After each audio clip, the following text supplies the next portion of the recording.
প্রিয় বন্ধুরা, প্রীতি, সালাম এবং শুভেচ্ছা নেবেন। মন ভালো নেই।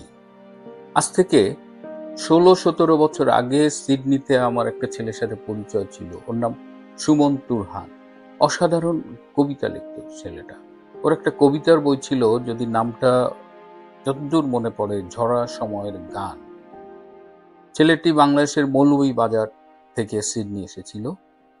তার কাছে আমি প্রথম শুনেছিলাম যে মৌলভীবাজারে তাদের একটা কবিদের নিয়ে, যারা লেখালেখি করে তাদের নিয়ে একটা সাহিত্যের আড্ডা হতো, এবং এই গ্রুপটাকে যিনি লিড করতেন, এই গ্রুপটাকে ধারণ করতেন যিনি, তিনি হলেন কবি সৌমিত্র দেব।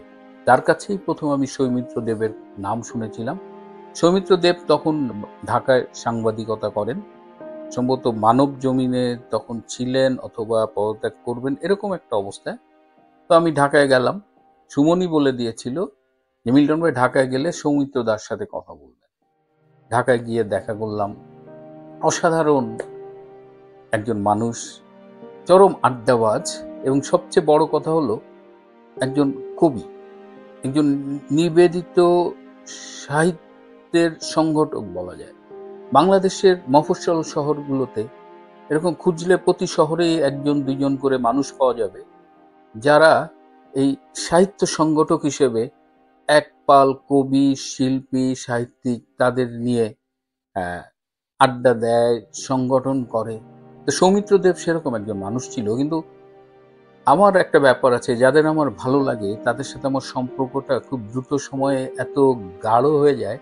তো সৌমিত্র দেব সেরকম একটা ছিল, আমি দাদা বলতাম।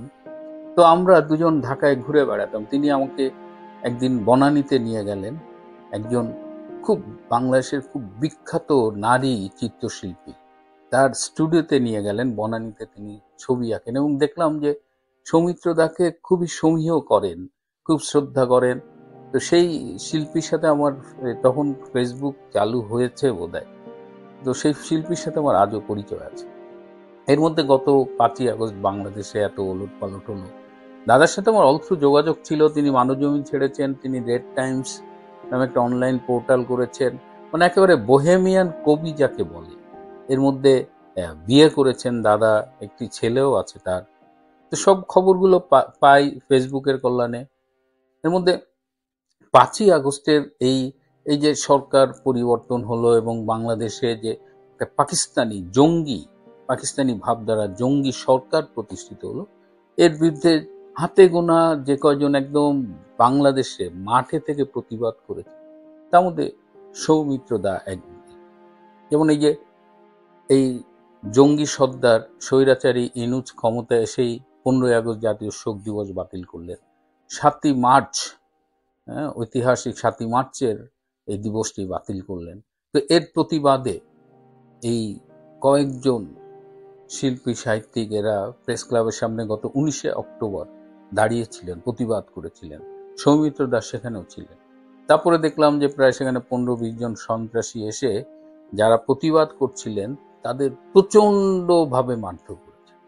তার মধ্যে সৌমিত্র দা এমনভাবে আক্রান্ত হয়েছিলেন, পরে তিনি আক্রান্ত হওয়ার পরে টিভিতে দেখলাম যে, টিভি তো না এখন, টিভি তারপরে পত্রপত্রিকা এই খবর আসেনি, সামাজিক যোগাযোগ মাধ্যমের ভিডিওতে দেখলাম যে দাদা এর প্রতিবাদ করছে। সে বলছে, আমি একজন কবি, আমি একজন সাংবাদিক, আমি এই 15ই আগস্ট ৭ই মার্চ এই দিবস বাতিলের প্রতিবাদে আমি এখানে প্রতিবাদ করতে এসেছি। কিন্তু তাকে প্রচণ্ডভাবে আহত করা হয়েছে। তো আমি পরে ফেসবুকে যোগাযোগ করলাম যে দাদার শরীরটা কেমন কেমন আছেন। বললো যে প্রচণ্ড প্রহার করেছে তারা, এবং দাদা খুবই সারা শরীরে ব্যথা ছিল, এবং দাদার কিছু পুরনো অসুখ ছিল, যেমন অ্যাজমা ছিল। তো এই প্রহারের ফলে তার শরীরটা খুব ভেঙে যায়। আমার হঠাৎ একদিন দেখলাম গত 28শে মার্চ গভীর রাতে, দাদা আমাকে ফেসবুকে নক করেছে যে আমি আছি কিনা। তো আমি সকালে ঘুম থেকে উঠে দেখলাম, এবং আমি বললাম যে দাদা, এটা আমাদের তো অনেক টাইম গ্যাপ, আমি ঘুমাচ্ছিলাম, সরি। তা দাদা একটা থামস আপ দিলেন। তো আমার এখন মনে হয় যে দাদা আসলে কি বলতে চেয়েছিলেন। কারণ এই দুঃসময়ে আমি দেখলাম যে আমার সাথে কিছু সাংবাদিকের খুব যোগাযোগ হয়, যারা 5ই আগস্টের পরে চাকরি হারিয়েছেন। তৃণমূলের অনেকের সাথে যোগাযোগ হয়, তারা 5ই আগস্টের পরে ঘর ছাড়া হয়েছেন। এরকম অনেক যারা খুব কষ্টে আছেন, এদের সাথে যোগাযোগ হয়। কাউকে কাউকে আমি নানানভাবে সাহায্য করার চেষ্টা করি, কিন্তু সৌমিত্রদা কেন আমাকে নক করেছিলেন সেটি আমার আর জানা হবে না। গতকাল 15ই এপ্রিল কবি সৌমিত্র দেব, আমাদের খুব প্রিয় একজন মানুষ, এই পৃথিবীর মায়া ছেড়ে চলে গেছে। দাদাকে শুধু মিস করব না, দাদার এই যে নতুন করে যে ভূমিকাটা দেখলাম 5ই আগস্টের পরে, যে অকুতোভয় সৌমিত্র দেব, তার এই চলে যাওয়াটা কিছুতেই মেনে নিতে পারছি না। এই আধার একদিন কেটে যাবে, ডক্টর ইউনূস একদিন জনরোষে পালিয়ে যাবে, যেভাবে তার ক্ষমতার লোভ তাকে পেয়ে বসেছে, তাতে আমার মনে হয় না যে স্বাভাবিক প্রস্থান তার কপালে আছে। তাকে হয়তো পালিয়ে যেতে হবে, যেভাবে তিনি সারা দেশের মানুষের জনরোষটাকে জাগিয়ে তুলছেন। তো একদিন ইউনূস থাকবে না, এই প্রতিবাদী এই সময়টা, এই কালো সময়ের প্রতিবাদের ইতিহাস লেখা থাকবে, এবং সেই ইতিহাসে কবি সৌমিত্র দেব টিটোর নাম স্বর্ণাক্ষরে লেখা থাকবে। আমরা আমাদের খুব প্রিয় একজন মানুষকে হারালাম। আবার যখন বাংলাদেশে যাব, সৌমিত্র দার সাথে আর দেখা হবে না। আবার ফেসবুকে হঠাৎ করে কেউ নক করবে না, হঠাৎ করে কেউ ফোন করে কবি বলে ডেকে উঠবে না, কিংবা বিভিন্ন ইউটিউব বা ফেসবুকের লিঙ্ক পাঠাবে না। আমি জানি না সৌমিত্র দাকে হারিয়ে বৌদি কেমন আছেন, তার ছোট্ট ছেলেটা কেমন আছেন। ভালো নেই, আই মিন, দাদা যেরকম বোহেমিয়ান মানুষ ছিলেন, এবং তাকে আমি দেখেছি শিল্প সাহিত্যের জন্য যেভাবে নিজেকে উজাড় করে দিয়েছেন, এবং বৈষয়িক ব্যাপারগুলো তাকে কখনোই টানেনি, অন্তত আমি তো কখনো দেখিনি। সুতরাং এরকম একটা মানুষ যখন হঠাৎ করে চলে যান পৃথিবী ছেড়ে, তার পরিবারের জন্য তিনি আদৌ কিছু রেখে যেতে পেরেছেন কিনা জানি না।